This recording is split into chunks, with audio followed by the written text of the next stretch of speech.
Good morning everyone, I am Shilpa Das and welcome to 5 Paisa. इस video में हम देखने वाले हैं intraday Nifty and bank Nifty levels, इसके अलावा 5 momentum stocks for the day, जहां पर आपको हम रिकमेंड करेंगे 5 स्टॉक्स। साथ ही देखेंगे कुछ इंपॉर्टेंट स्टॉक्स से रिलेटेड न्यूज एंड अपडेट्स। लेकिन आगे बढ़ने से पहले अगर अभी तक आपने हमारे चैनल को सब्सक्राइब नहीं किया तो जरूर सब्सक्राइब कर लें।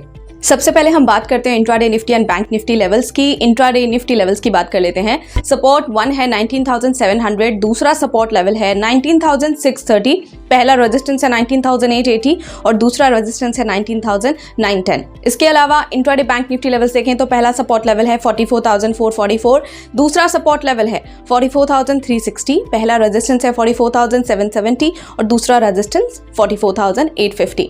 चलिए अब बात करते हैं 5 momentum stocks for the day के बारे में।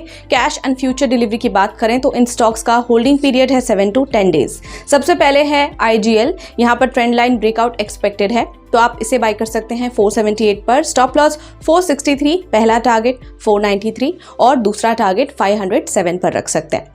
नेक्स्ट स्टॉक इज वर्लपूल, यहाँ पर वॉल्यूम स्पॉट है तो आप इसे बाय कर सकते हैं 1716 पर। स्टॉप लॉस 1665, पहला टारगेट 1768 और दूसरा टारगेट 1815 पर रख सकते हैं। नेक्स्ट स्टॉक इज CDSL, यहाँ पर पॉजिटिव क्रॉसओवर है, बाय कर सकते हैं 1390 पर। स्टॉप लॉस 1348, पहला टारगेट 1432 पर रख सकते हैं और दूसरा टारगेट 1470 पर रख सकते हैं। इसके बाद है गेल, यहाँ पर राइजिंग वॉल्यूम है, आप इसे बाय कर सकते हैं 129 पर। स्टॉप लॉस रख सकते हैं 125, पहला टारगेट 133 और दूसरा टारगेट 137 पर रख सकते हैं। नेक्स्ट स्टॉक इज ब्रिटानिया, यहाँ पर पुल बैक एक्सपेक्टेड है, बाय कर सकते हैं 4,560 पर। स्टॉप लॉस 4,470, पहला टारगेट 4,652 और दूसरा टारगेट 4,740 पर रख सकते हैं। बात करें उन कॉल्स की जो हमने आपको रिकमेंड किए थे तो देखते हैं उनका performance. Thangamayil went up 3%, first target achieved and Chambal fertilisers went up 2.8%, first target achieved. चलिए अब नजर डाल लेते हैं स्टॉक्स इन न्यूज पर, जिसमें आज हम देखेंगे Infosys, IRCON international, rights, MSIL के बारे में। सबसे पहले इन्फोसिस के Q2 फाइनेंशियल 24 हाइलाइट्स देखें तो net profit 3.32% year on year बढ़ा है।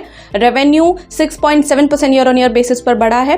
Revenue in constant currency terms बढ़ा है by 2.5% year on year and 2.3% quarter on quarter.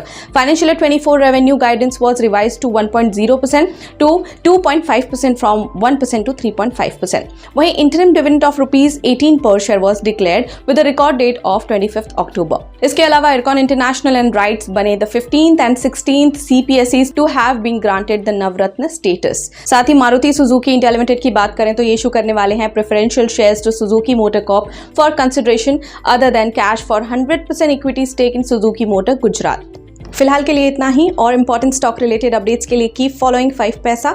और अगर आपको ये वीडियो पसंद आया है तो लाइक, शेयर, सब्सक्राइब करना बिल्कुल ना भूलें और आपके कोई भी फीडबैक या सजेशंस हैं तो हमें कमेंट सेक्शन में ज़रूर बताएं।